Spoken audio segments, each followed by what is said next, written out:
प्राचीन काल में सत्यव्रत नाम के एक राजा राज करते थे। वह प्रतिदिन पूजा पाठ किया करते थे। उनके पास किसी भी चीज की कमी नहीं थी। वह धन दौलत से लेकर हर प्रकार की सुविधा से समृद्ध थे।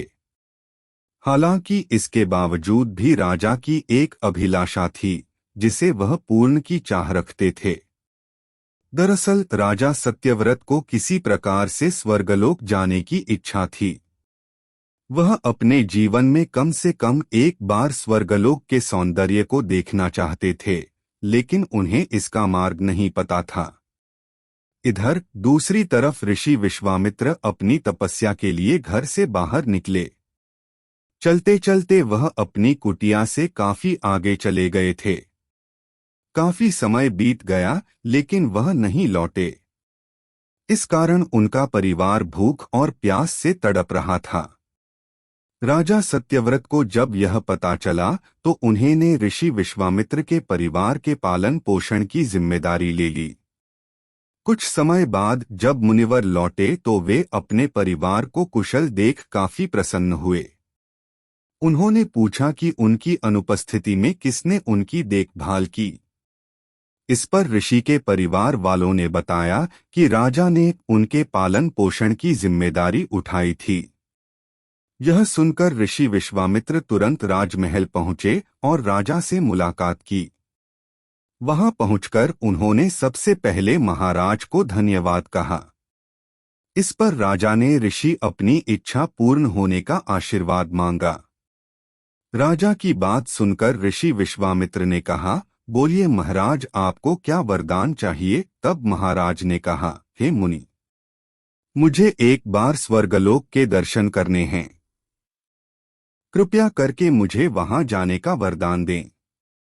राजा की प्रार्थना सुनकर ऋषि विश्वामित्र ने एक ऐसा रास्ता बनाया जो स्वर्गलोक की ओर जाता था।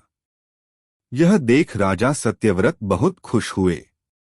वह तुरंत उस रास्ते पर चल पड़े और स्वर्गलोक पहुंच गए। यहां पहुंचते ही इंद्रदेव ने उन्हें नीचे धक्का दे दिया, जिसके कारण वो सीधे धरती पर जा गिरे।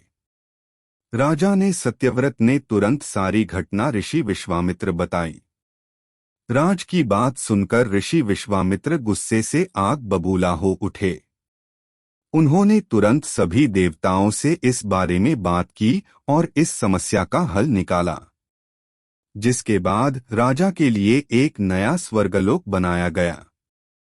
नए स्वर्गलोक को पृथ्वी और देवताओं के स्वर्गलोक के बीचों बीच स्थापित किया गया था ताकि किसी को परेशानी न हो। नए स्वर्गलोक से राजा सत्यव्रत तो बहुत खुश हुए, लेकिन विश्वामित्र को एक चिंता लगातार सता रही थी। उन्हें डर था कि नया स्वर्गलोक कहीं जोरदार हवा के कारण गिर न पड़े। अगर ऐसा होगा तो राजा सत्यव्रत दोबारा से धरती पर जा गिरेंगे। काफी सोच विचार के बाद ऋषि विश्वामित्र को एक उपाय सूझा। उन्होंने नए स्वर्गलोक के नीचे एक बहुत लंबा खंभा लगा दिया ताकि उसे सहारा मिल सके।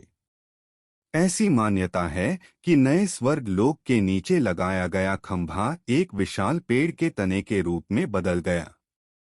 यही नहीं, कुछ समय पश्चात जब राजा सत्यव्रत की मृत्यु हुई तो उनका सिर एक फल में तब्दील हो गया। सभी से इस खंभे को नारियल का पेड़ कहा जाने लगा, जबकि राजा का सिर नारियल के रूप में जाना गया।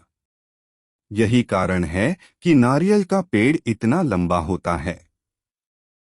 कहानी से सीख। इस कहानी से हमें यह सीख मिलती है कि अगर सच्चे मन से किसी की मदद करे तो हमारी हर ख्वाहिश पूरी हो सकती है।